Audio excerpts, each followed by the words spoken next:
Keller, more like Smeller.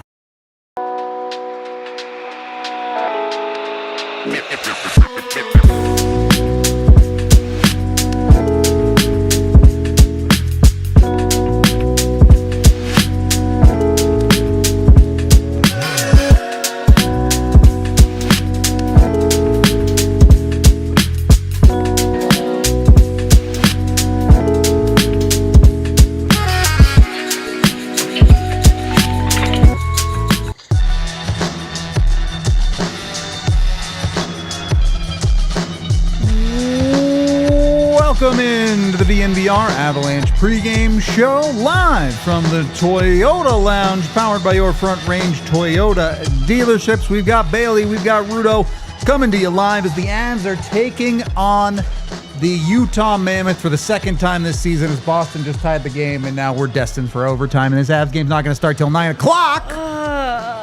But ignoring the start time, Avs have the 1-0 season series lead, but probably their worst game of the season was against Utah. Yeah, absolutely. Wedgewood, one of Wedgewood's best. Yep. If we're looking for positives, True. Besides the win, that is true. We'll talk about Wedgie in a bit, but I guess I'm curious, Bailey. You're this early in the season, and you're playing a team for the second time in 7 games. Is there really a lot to take from that first game? Are there things the Avs, and Utah for that matter, that they're going to apply the second time around? I think the Avs had a really quick turnaround after that game. They did. That they've already kind of, I think, taken what they've needed to from it. And there's the expectations here. You know not only what you're expecting out of the team on the other side of the ice, but you know what you're expecting out of your own guys now. You've seen Bardakov through a game. You know what to work on with him. You've seen pretty much the best of Wedgie. True. First off, so far through this stretch, and I think that's huge. So yes and no, but yes in the sense that I think they've already done it. Like I think they've already built, regardless and learned of opponent. And grown. Yeah. They know they have video to take away from that game. Yep. Know how to apply it stylistically, and I think that's all they kind of need at this point. Bailey, the new jersey dropped today. You've got one on yourself. What's the take? I am a big fan. All right. Honestly, thought the collar up here was maybe a little thicker than the originals. I think but so. Yeah. The overall, I think they did it well. Okay.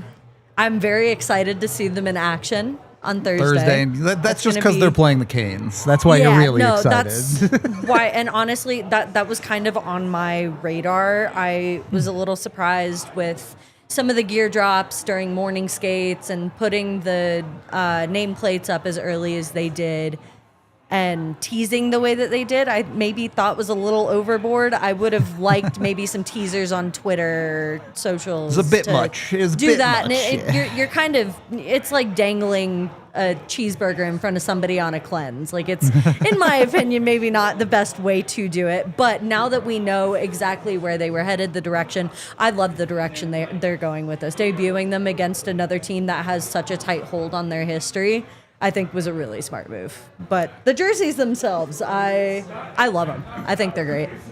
I wasn't alive.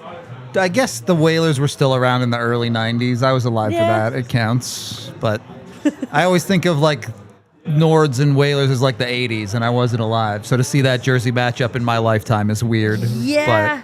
No, it's going to be very, I think, nostalgic for a lot of people. Who were around for that time and do remember the Adams division and what an iconic matchup that used to be. Yep. But I think it's also really cool for some of the younger fans to... For sure. Because I don't think unless you're following teams like the Avs or the Hurricanes who are that tightly tied, or at least tightly tie themselves to their franchise history like that. Yeah. I feel like not many people are that aware that, you know, it is franchise history for a reason. This is where they come from, and I think that's a really cool aspect of it. Tying back into tonight's game, is there extra motivation here for Utah as the team that lost the first game against the Avs? Do you think there's a little bit extra, or is it just another divisional matchup, which is important, but maybe not the extra juice? I think it's a little deeper than that, personally. I think when there's a little bit of a revenge aspect to it, I think they know they were the better team during that matchup. They're maybe the team that deserved to come out of that with a win, and they ran into a really hot goaltender. At the same time, they're running on a point streak of their own. They are. In Three famous straight words, wins. 3 wins is a streak, and that's what they're going to look to continue here tonight. Vejmelka has looked incredible so far.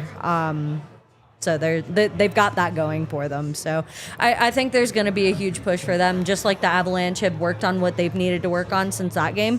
Utah's obviously improved as well, so there's something to look at there as well.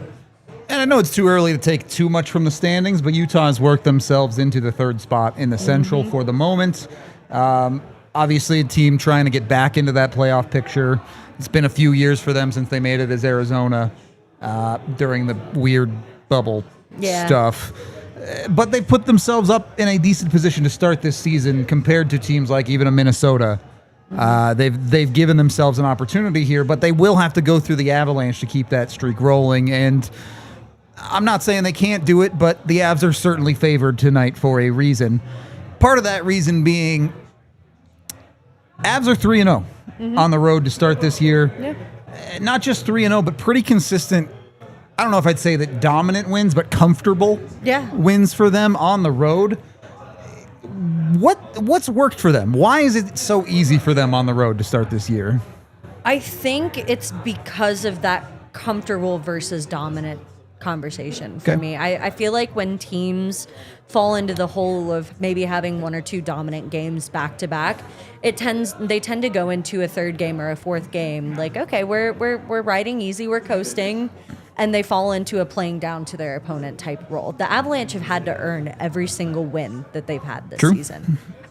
Even maybe against not as good teams that they should beat. Yep. And they're teams that maybe gave them a little bit of trouble during 15 minutes, an entire period.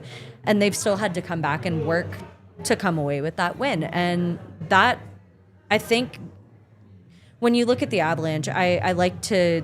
At least I would like to think that's what they're looking at, is that this is a team that is earning everything that they're going through right now. Yes, they have hot players. They have a hot goaltender, and that's something you can fall back on as long as they're performing to the best of their ability every night, but they're not dominant wins. They're not getting comfortable. And I think that's huge when you go on a streak like this and you're looking as good as they are. Certainly use it while you got it. That's for sure. Right. What is it about this Avs team? Because we talk a lot when you get into the home versus road conversation. Last change is the big advantage where you get the matchups you want. Why are the Avs so hard to match up against this year? I think you've got a top line duo in Netchus and McKinnon who have had an off season to bond and learn how the ins and outs of each other's games, and learn to fit that on the ice. When Netchus comes in middle of the season, you've got 2 players who play very, very similarly, but they don't know each other that well yet, and they can't kind of read off each other in that way that players who have been playing for longer normally can. You have a team, for the most part, that has stayed together. Like there was not a whole lot of turnover this offseason, so you've got a team that has had a lot of chemistry coming out of the unfortunate events of last season. And they are hungry. And I think that plays a lot into it too. That and them being confident in how they play and knowing what they're capable of. They play with a lot more speed than a lot of teams in the league, and that makes them just that much more dangerous in and of itself. But when you look at a lot of the chemistry this team has built, the hunger, the drive that they come out of last season with, and Wedgie having that next man up mentality. And again, I mean, we talk a lot about it. Wedgie maybe not knowing that this is where he was going to be at this point in the season, having this many starts so far and playing the way that he has. There's a lot of confidence to be drawn, I think, from that as well. Yeah, I think there's a couple of other sides to it too, right? If you're trying to hunt line matchups against the Avalanche, you look at that second line and you go, it's a bunch of big dudes that are really good defensively as far as their forward line is concerned. So you maybe don't want to put your best offensive line against the Nelson, Landy, Nichushkin line. If you want to put your best line against their third line, well, you better be able to win a face-off against Jack Drury for that to matter. So there's a bit of an issue there. Fourth line now maybe in a little bit more flux because we're seeing how Bardakov fits in over the next handful of games. So maybe there's something there, but it's hard.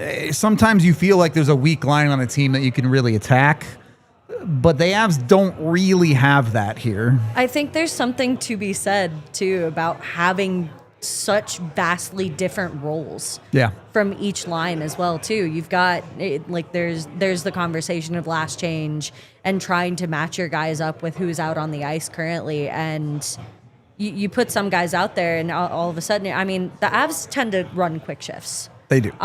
Which I think... Unless you're Cale Makar. Unless you're Cale Makar and you're playing 28 minutes a night. But in other aspects of the game, like they are a very quick team, and not just on the ice, but how they change, how they're moving, and how dynamic they are. Not when we talk about dynamics, we talk a lot about Martin Necas and Nathan MacKinnon and how they move. There's something to be said about how dynamic each line is as well. Again, in that role and what they provide on the ice and what they need to do in order to get past certain teams. And you look at that comparison. Utah's top line has actually produced quite well so far this year. Nick Schmaltz with 9 points. Keller has 7, I think. Yeah. Look, we've talked about the last time they played. MacKinnon and Necas is always going to be an advantage against 30 out of the 31 other teams in the league. Right. You have the better top line. But then you go down the depth chart of both of these teams, and the Avs, for me, get the check mark on pretty much every single line. They have more production than Utah. They have more experience than Utah. They have more cohesion than Utah all the way down. Am I overthinking this, or are the Avs becoming one of the deepest teams in the league this year? I don't think there's anything to overthink. You look at this roster, and it's automatically how is that? In my opinion, the conversation we started out this season with is, can Jack Drury be an elite 3C? He's proven that time and time again over the last couple of games that he has that ability. We're starting to see the second line going. It's absolutely the deepest team that I've seen since the 2022 Cup run, and I would agree. Yeah, and that infinitely makes them harder to play against most teams. You go into any matchup, and it could be a coin toss of they have the ability, even if you're playing against that one team that's maybe I don't know, sure, they could earn that win based off again how you're deploying your lines. Is the power play running the way that it should? Can the penalty kill stay hot? This depth is really hard to argue with from me. I agree. I do think Drury in that third line, really it's Drury and Colton, do need to start producing a little bit. Absolutely. If he really wants to hold down that 3C spot, not that he hasn't been very good there, he has. But the points do have to come. Obviously, Olofsson has been their point producer, but it's kind of been all over the lineup for them. Yeah. Would like to see them get on the board tonight. I think there is some opportunity there with Utah's. Especially after seeing the way that they performed the first time playing Utah, too. Yes. There's almost that expectation of, where is this? Right. And it's not that they've looked bad. No, they've had plenty of good opportunities. Absolutely. But you're looking... I feel like that's kind of the name of the game for the Avalanche right now, is they've got these good opportunities. They've got good chances. It's not as though they look bad. It's not as though they're not putting pucks on net. Right. It's just bad bounces and hot goaltenders and an issue with finishing, and they're running into a whole plethora of issues as to why the puck is not going in the back of the net. If the opportunities keep coming, they'll break through eventually. Absolutely. That's where I think we're at with them. Two guys trying to prevent that from happening, though, are the goalies tonight, as we do have the goalie statistics to pull up. Scott Wedgewood has arguably been the best goalie in the NHL. The only one who really gives him a run is maybe Igor Shesterkin, but he's 5-0-1 on the season, started every game. Ridiculous save percentages and goals against percentages. But maybe most importantly, the advanced stat, goals saved above average, second best in the league. It's not just Wedgewood getting easy games behind the Avalanche, which he's gotten a few of, but it's him playing above the expected level of him night in and night out. And then on Vejmelka's side, the numbers are pretty solid too. Just a 2 goals against average, a .912 save percentage. Those aren't unbelievable, but those are solid numbers. It does feel like it doesn't feel like I want the Avs to crack a goalie early. No, If this is who... I don't know. Wedgewood has been playing phenomenally, and I wouldn't mind if they cracked Vejmelka early, but he's shown that he's a solid goaltender through and through. He's also one of those guys, once that little crack starts to happen, the floodgates falls apart a little bit. Open. Yep. And so that I would like to see that eventually. The earlier it can happen, I think the better for me. And if, especially with my predictions on Utah, for them being, I think, a bubble team heading into this season, if that's one less team the Avalanche have to worry about come playoffs, I don't mind that at all.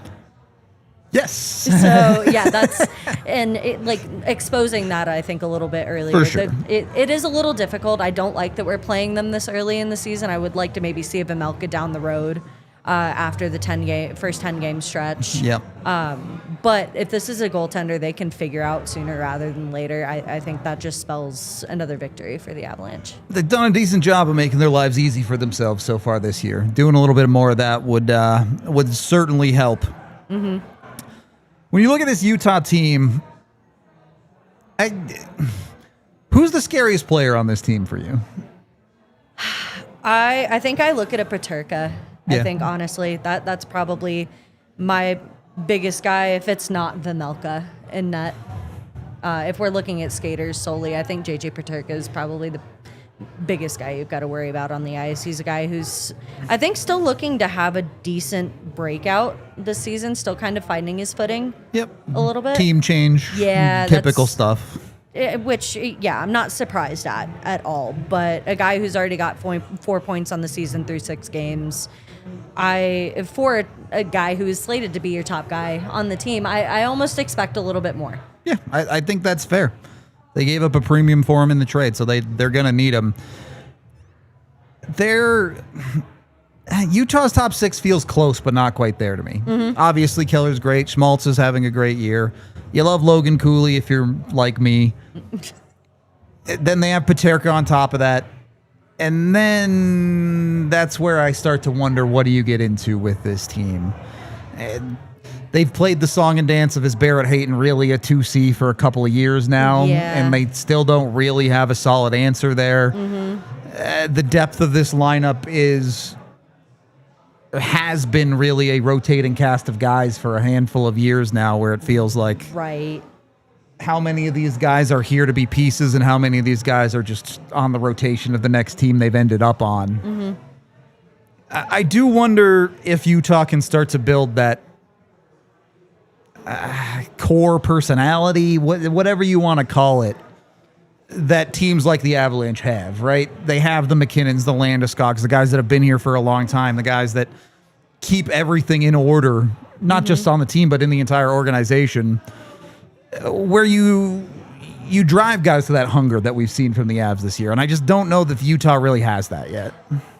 They're a brand new team that I think is still looking to rebuild from an interesting situation coming from Arizona. Yeah. So there is that situation, I think, trying to find a new identity. They've officially got a name, which I think is the first step to creating that does help. Any sort of cohesive community. But I've got a mascot now too. Right. I think what makes this team a little bit more dangerous than people like to see on paper is how inconsistent that bottom 6 can be. Sure. Because you really don't know what you're getting on any given night. Yeah. And that makes them, I think, infinitely harder to defend. And I think that goes for any team in the NHL. If you've got like a very somewhat inconsistent bottom 6 that doesn't really fit into that core identity they're trying to create just yet, I mean, what do you do with that? You've got your top 6 locked down. You know what to do against a guy like JJ Peterka, against a Logan Cooley, against a Clayton Keller type. But if you don't know what you're getting out of Jack McBain night in, night out, if you don't know what you're getting out of a Kevin Stenlund or a Brandon Tanev, that does make it harder, I think. And that's why I think so many people have been giving this team as much credit as they have heading into this season. Yeah, I think that's fair enough. It's you look at the defenses, and don't get me wrong, I'm a Sergachev fanboy. Yeah. I love him, but I don't know that these defenses are even comparable top to bottom. Sean Dursey's having a good year, but with what you've been getting out of Josh Manson this year, with Brent Burns now has 4 points on the season through 6 games. Do the Avs just have the check mark in every single category in this game? It's a very similar matchup, I think, to a Buffalo Sabres type situation where on paper, this Avalanche team has everything that they need to shut this team down. Top to bottom, they've got the win over goaltending, as we saw with the stats so far. Again, it's hard to argue when Scott Wedgewood's playing the way that he is. Yes.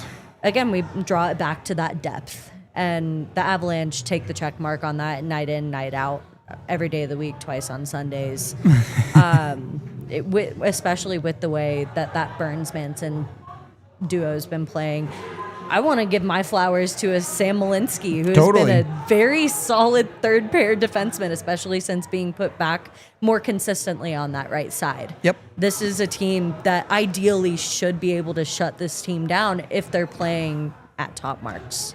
So that's exactly where I wanted to go. Obviously, the Wedgewood 1-goal nonsense has happened for most of the start of the season. Utah has scored a lot on this winning streak, averaging about 4 goals a game across that stretch. The Avs obviously have been putting up 4 goals on the regular this season. You mentioned Vejmelka maybe falls apart if you can show a few cracks in his game. When is that dam gonna break? When are the Avs gonna have to outscore more than 1 goal in a game to win it? I want to say that shouldn't happen against Utah, but again, seeing how the last game worked out, I'm not going to speak too soon on that. I think once you start getting into maybe a more difficult lineup, again, after this first 10-game stretch, we'll start to see that a little bit more, I think, coming for the Avalanche. But when you're starting to play more difficult teams in a 2-week span, that opportunism is going to have to come out eventually. Yeah. You can't rely on a Nathan McKinnon and maybe a wayward goal from Josh Manson to save you from it being, going into overtime, heading to a shootout. Right. You're going to need more opportunism from your entire line depth. And that's where, yes, they have those roles, but scoring does matter. Scoring is what wins you games. That's how you win at hockey. Yeah. Right. So I think we're going to start to see as they still kind of fall into their pace. I don't want to get too caught into this team is at the top of the standings for a reason, and they are very, very good for a reason because they found their game. When in reality, they've played the average. Everybody's played the same average amount of games. Yep. And there's still a lot of experimentation to be done. And I think, again, after this 10-game segment is where I think we'll start to see a lot more of that maybe 2-goal, 3-goal shift from the Avalanche where they're putting up more and maybe getting more dominant games here and there.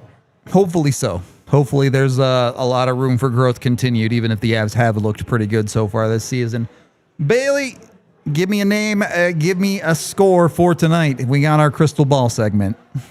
I'm going to fall back into that 1-goal game. Give me a 4-3 game. Okay. Give me Victor Olofsson. I like the choices. I'm also going to go higher scoring. I think the Avs are going to get an empty netter, though, so I'll just say 5-3. Okay. I'll take yours +1 on the scoreboard. All right. And then I'm taking the man I talked about earlier in Jack Drury. Okay. So both going with the third liner. Yeah. It's time. Again, it happened last game. It did. Against the Utah Mammoth. I think it can happen again. Yes, hopefully so. You want to see all pieces of the Avs lineup activate. So would be nice to get them on the board. Would be nice to get the second line on the board. I'm going to go as far to say as well that the power play finally gets on the Let's board go. I'm here for well. that. I am in for a power play goal. Could use one of those. Yes. Let's get into my pregame picks presented by Bet365, where, of course, things are never ordinary. Already mentioned Jack Drury. I picked him for a goal plus 1,000. Okay. Pretty good money on the Jack Drury goal. Wow, okay. Also took the Avs to cover it plus 170, and yeah, I think we're going to in for a higher scoring game, so I took the over on this one at minus 105. You can jump in with them. Tons of different bets to make at Bet365. I think they also have a boosted parlay of McKinnon and McCarr both getting 2 points, which is like plus 500 or something that you can do. Not a horrible pick if you're thinking it's going to be a high score game. Whatever you go with, make sure you bet with Bet365 and the DNVR 365 code. Of course, when you do gamble with them, you must be 21 or older, physically located in Colorado. And if you or someone you know has a gambling problem, call or text 1-800-GAMBLER today. As we're winding down here, I don't know that it really applies to this game necessarily, but Andre Turnge, a longer coach as far as the Central Division is concerned. He's been with Arizona for a handful of years and now Utah with a couple. Does Jared Bednar really have a rival coach anymore with Pete DeBoer gone? Not to my knowledge, really, Okay. no. I was just submitting the graphic earlier. I mean, Bednar's coming up on a big milestone here in a couple games, hopefully, too. He's been part of this organization for a long time, and I can't think of many coaches outside of a Rod Brindamore maybe that have been as long tenured and have had the reputation that he has with the players that he coaches. I'm not opposed to finding one because I think that does make for interesting matchups and great storylines and great conversations. But as of right now, I mean, Jared Bednar is kind of one of those unrivaled coaches that he maybe is starting to get into hot seat territory, depending on who you ask, but has a lot of respect with his players. His players love playing for him, and he's a hard coach to play against. Someone can build a rivalry with him instead of the other way around. Yeah, maybe. Someone can I keep don't think losing he's to looking Bednar. for that. Yeah. I really don't think that's the first thing on his list. As long as his team is playing okay, I don't think he cares who it's against, or I don't know. I don't really see any sort of rivalry where Bednar's concerned. Should this be a rivalry? They are technically the closest two teams to each other by proximity, distance-wise. Obviously, Utah, maybe not on the same level of an organization as the Avs are right now. But should there be something? Should this build a little bit of nastiness between these two organizations? I think years into the future, absolutely. I would love to see this Battle of the Rockies or whatever you want to call it, or Battle of the West. I don't know. There's something I think not brewing yet. I don't see any sort of animosity between these two teams yet, which is normally what you start to see with the start of a rivalry. That's not quite there yet. Give it a couple years. Let Utah marinate. Become a solid contending team as opposed to somebody who's maybe eligible for a wild card spot, and I'd love to see that personally. Me too. Yeah, there's something to be said about them both being on really hot starts right now, though, too. So there you go. I don't know. Hopefully the Avs can keep theirs going and Utah's comes to a stop tonight. Yeah, and as we said, 3 is a streak. 3 is a streak. 4 is, I forget what we called it. I remember 5, you're officially a wagon at 5. So the Avs got to get to 5. Yeah. I was going to say, though, with holding a point streak since the beginning of the season, they do have a point streak. That's true. If we're talking about point streaks, I don't know how we defined that for the point streaks. I'm not sure. But no, there's something to be said there. I'm excited to see what this game turns into. The Avalanche, I think, are getting into maybe due for a bad game territory. Just never have one. It's fine. Yeah, I'd love for a good 82 game season. I guess 81-1 with how last game. Yeah, 81-1 is fine. But yeah, I'm hoping they can keep the train rolling here tonight. I hope so too. Any final thoughts, Bailey? No, I'm looking for a solid game here. This is, again, two teams who are looking to keep their respective streaks alive. We should be in for a good one here tonight. I hope so. Looks like Florida took the lead back. Hopefully they can hang on and we can avoid overtime in the first game. Brad Marchand revenge game. Let's go. We are going to wrap up this pregame show. We hope y'all enjoyed. Join us for the watch along in just a few minutes here, or at very least join us for the postgame where we'll break down everything that happens no matter what. We appreciate y'all. This has been the DNVR Avalanche pregame show, and we'll talk to you in a few. We all silly like the mayor.